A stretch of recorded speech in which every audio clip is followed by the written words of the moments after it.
আসসালামু আলাইকুম বন্ধুরা, কেমন আছেন আপনারা সবাই? আজকে আপনি দেখতেই পাচ্ছেন আমার বোনের পায়ে ক্ষত দেখা যাচ্ছে। এটা আর অন্য কোনো ক্ষত নয়, ইঁদুর কামড়িয়েছে। জি হ্যাঁ, ইঁদুর কামড়িয়েছে ওর পায়ের নখে। ও ঘুমিয়েছিল, কিন্তু পায়ে এসে ইঁদুর কামড়িয়ে গোস্ত তুলে নিয়েছে। আমরা খুবই টেনশনে পড়ে গিয়েছি এই সমস্যাকে কেন্দ্র করে। ওর পাটাও ফুলে উঠেছে, ওই অংশটুকু আপনারা এটাও দেখতে পাচ্ছেন। আজকাল ইঁদুরের সমস্যা সকল বাসা বাড়িতেই দেখা দিচ্ছে।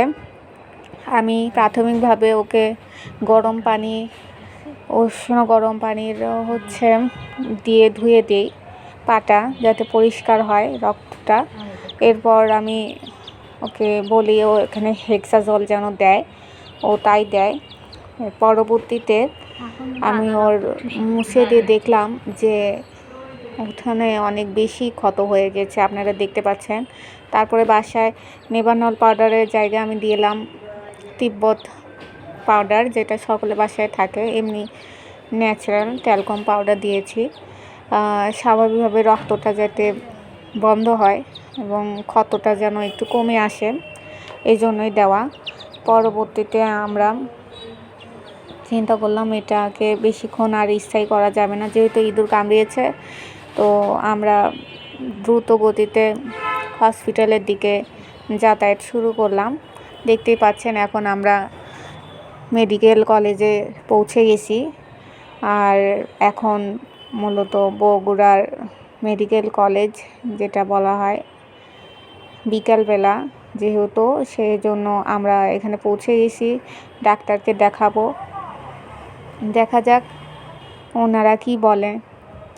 যদিও আমার টেনশন হচ্ছে, কিন্তু আশা করা যায় ইনশাল্লাহ ভালো কিছুই হবে। এই তো দেখেন আমরা হেঁটে যাচ্ছি জরুরি বিভাগের দিকে। যেহেতু আমার বোনের এই ক্ষতটা খুব বেশি না, কিন্তু আবার মানে গুরুত্ব সহকারে বলতে গেলে এটা অবহেলা করানোর মতো কোনো জায়গা নেই। জি হ্যাঁ, আমরা ডাক্তারকে দেখাইছি আর তিনি প্রেসক্রিপশন করে দিয়েছেন। এখন আমরা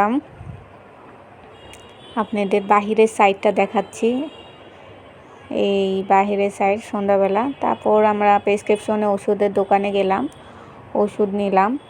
জি এই যে দেখছেন ওষুধ নেওয়া হচ্ছে ফার্মেসি থেকে ওষুধ নিয়ে আমরা এখন আবার ডাক্তারের কাছে গেলাম।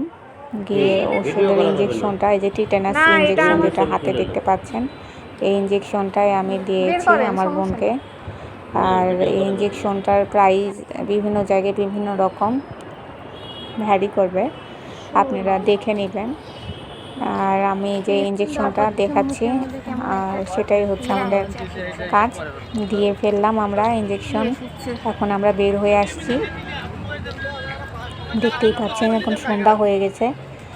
সকল জায়গায় ঝাড়বাতির মতো রাস্তায় ফুটপাতের লাইটগুলো জ্বলে উঠেছে। এখন আমাদের যাওয়ার সময় হয়ে গেছে, এখন আমরা রাস্তায় দিয়ে বের হচ্ছি। জি বন্ধুরা, আপনারাও সাবধানে থাকবেন। এ ধরনের ইঁদুরের প্রকোপ থেকে বাঁচার জন্য আশেপাশে জায়গায় ইঁদুরে যাতে না আসে সে ব্যবস্থা করবেন, এবং ইঁদুর মারার জন্য করে হলেও আপনারা ওষুধ ক্রয় করে রাখবেন, না তো এরকম বিড়ম্বনার শিকার হবেন। ধন্যবাদ আপনাদের সবাইকে, আমাদের সাথে থাকবেন। আজকের মতো এখানেই আমাদের ব্লগ শেষ হচ্ছে। সবাই লাইক, কমেন্ট, শেয়ার